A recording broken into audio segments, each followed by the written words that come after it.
Agora você ouve uma palavra de vida com o pastor Érico Rodolfo Bussinger.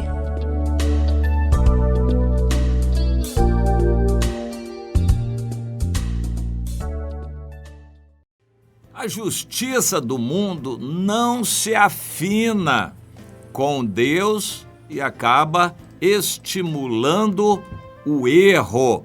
O erro é estimulado pela atuação dos juízes da terra. Mas vamos ler o que a Bíblia diz a esse respeito no Salmo 58, um salmo de Davi que via tudo isto acontecer. É como se ele vivesse em nossos dias. Ele diz o seguinte: falais verdadeiramente justiça, ó juízes? A resposta subentendida é não. Julgais com retidão os filhos dos homens? Também está subentendido não. Longe disso, agora afirma categoricamente. Antes, no íntimo, vocês juízes estão engendrando iniquidades, distribuindo na terra a violência das mãos de vocês.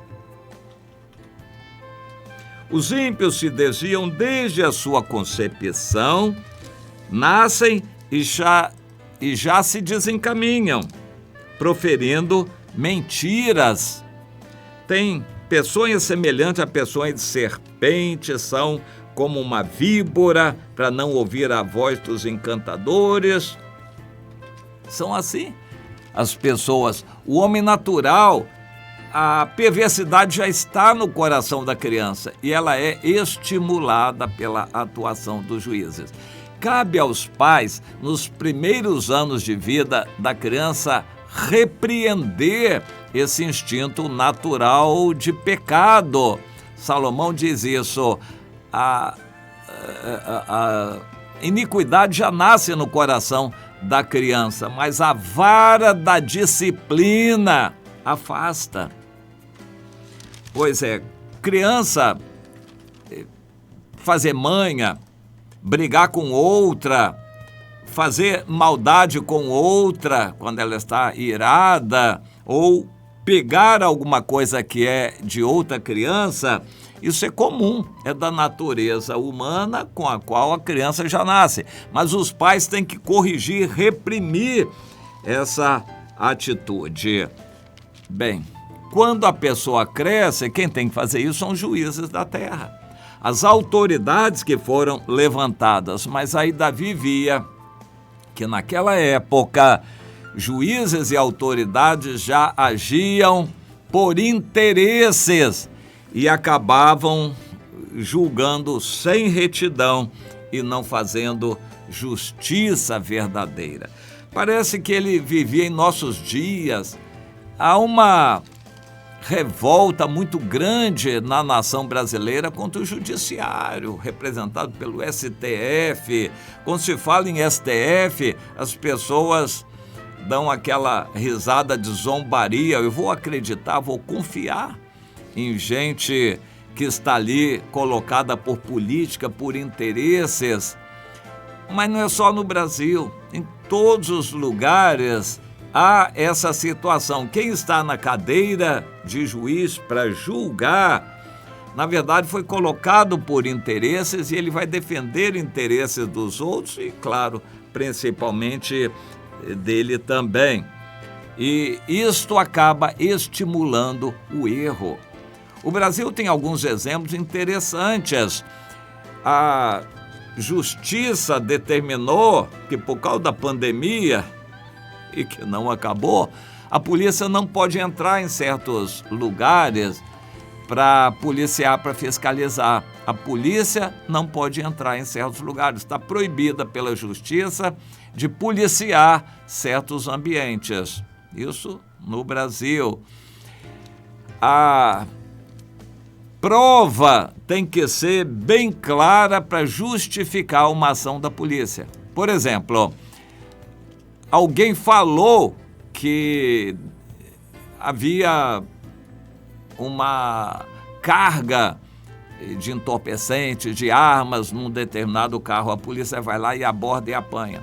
Bom, pela justiça não pode fazer isso, porque quem falou não assume, foi uma denúncia anônima. Então a polícia tem que devolver tudo aquilo, não pode fazer aquilo, porque a denúncia não foi comprovada.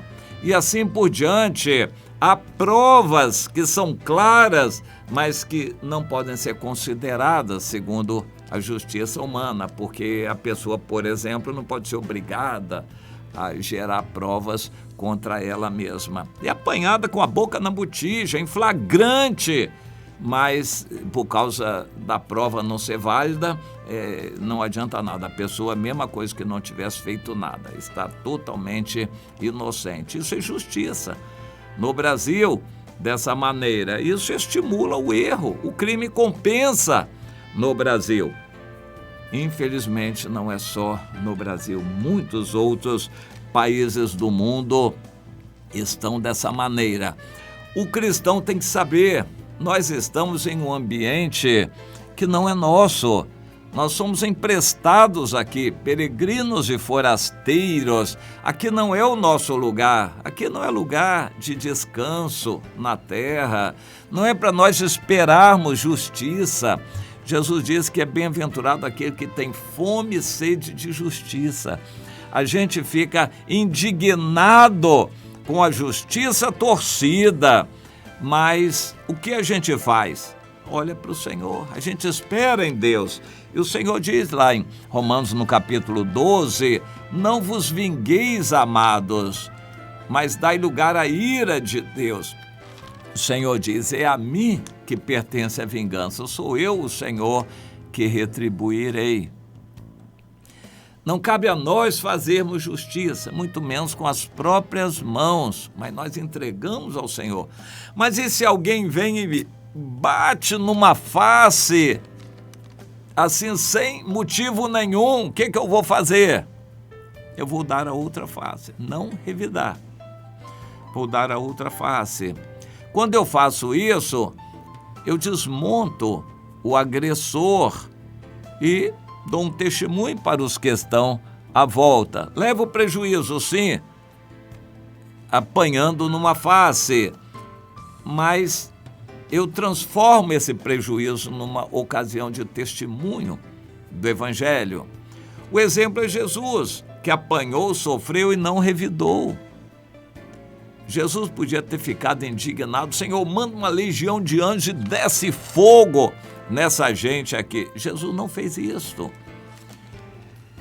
O nosso procedimento deve ser este: o que fazemos quando vemos uma justiça corrompida, venal, estimulando o crime no país?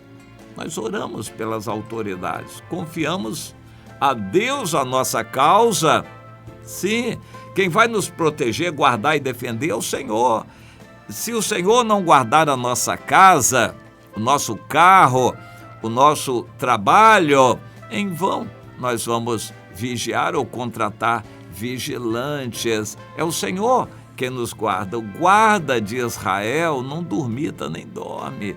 Deus bota anjos para cuidar do que é nosso. Agora, se Deus permitir levar, o bandido levar, não adianta a gente brigar. Não adianta a gente brigar. Foi Deus que mandou. Algumas vezes isso aconteceu comigo e eu entendi que era de Deus. E busquei ao Senhor para poder ter um entendimento daquela situação. Uma vez me levou dinheiro, outra vez me levou o carro inteiro com tudo que eu tinha e nunca mais apareceu nada do carro e nem do que estava dentro do carro. Eu entendi que foi Deus que deu aquela espada na mão do adversário para me tomar tudo o que eu achava que era meu. Mas é dado por Deus, então eu não posso reclamar. Deus tinha propósitos com aquilo. Não é bom a gente perder, não. Ninguém gosta de perder. Mas o cristão tem que saber que no mundo ele vai perder. Leva a causa na justiça. A justiça dá ganho de causa contra ele. Meu pai comprou um terreno uma vez e era uma área, assim, muito deserta ainda. Ele comprou para valorizar, esperar aquilo valorizar. E mais adiante apareceu um esperto lá que resolveu fazer uma outra planta e tomar uma parte lá do terreno dele. O assunto foi a justiça. Meu pai estava bem embasado e um negócio muito válido, ilícito, e deu prosseguimento na justiça e ganhou primeira, segunda instância e estava indo bem com aquilo porque ele estava bem embasado. Até que apareceu lá um advogado adversário que tinha relacionamento com alto desembargador e inverteu a situação e meu pai passou como um invasor. E ele ficou muito triste com aquilo e morreu triste com aquilo. E a causa foi perdida contra nós. Nós tínhamos que pagar, na verdade o terreno já tinha valorizado, já tinha um prédio em cima do terreno, nós teríamos que indenizar aquilo, seria algo muito duro. Eu me revoltei com aquilo e disse, Senhor, eu não aceito, mas também humanamente não podemos fazer nada. Foi transitado em julgado. Aguarda-se apenas a execução. E, Senhor, não sabemos o que fazer, não temos condição de ressarcir o que a justiça está determinando. Senhor, age nessa situação, faça a tua vontade, haja nessa situação. Aconteceu o inesperado, o processo foi engavetado, não sei se morreu a pessoa, morreu o advogado, o que aconteceu, o processo parou, ficou parado muito tempo, por fim foi engavetado. Na justiça tem essas coisas e, graças a Deus, a vitória foi alcançada. Eu tenho visto coisas assim acontecerem. Não adianta confiar na justiça humana. É decepcionante querer confiar numa justiça que está ali por interesses. Além do mais, a justiça humana não visa fazer justiça, mas visa julgar segundo a legalidade. A justiça não procura fazer justiça, mas procura ver o que é legal de acordo com as leis, aplicar as leis. E há leis, segundo Isaías capítulo 10, que são totalmente injustas. Assim, neste mundo, não adianta confiar em leis, não adianta esperar na justiça humana. Nós temos Jesus, o exemplo de Jesus, quando compareceu perante o Sinédrio, tudo aquilo foi armado e muito armado contra Jesus. Foi muito armado e prenderam Jesus, começaram o interrogatório, homens com aparência de sérios interrogando Jesus. Jesus disse, eu estava todos os dias com vocês, por que vocês não me prenderam antes? E eu estava me assentando entre vocês, tudo que eu fiz foi às claras. Mas eles armaram aquele julgamento todo previamente preparado para condenar Jesus. E isso era a situação do mundo. No Brasil nós conhecemos eleições, urnas eletrônicas, institutos de pesquisas, toda uma situação armada para dar um resultado de eleições. Não é só no Brasil, nos Estados Unidos, em outros países, é a mesma coisa. O cristão tem que aprender que aqui neste mundo o bem só vem de Deus e não espere nada aqui nesse mundo, principalmente da justiça. Saiba que o nosso socorro vem só do Senhor. Não olhe para o monte da justiça aqui na terra, porque não vai sair socorro nenhum daí, principalmente para nós que somos do Senhor. O nosso socorro vem do Senhor que fez os céus e a terra. Creia nisso, acredite e haja assim para você agradar a Deus e não acreditar em Papai Noel e não ficar com expectativas vãs que não vão se cumprir.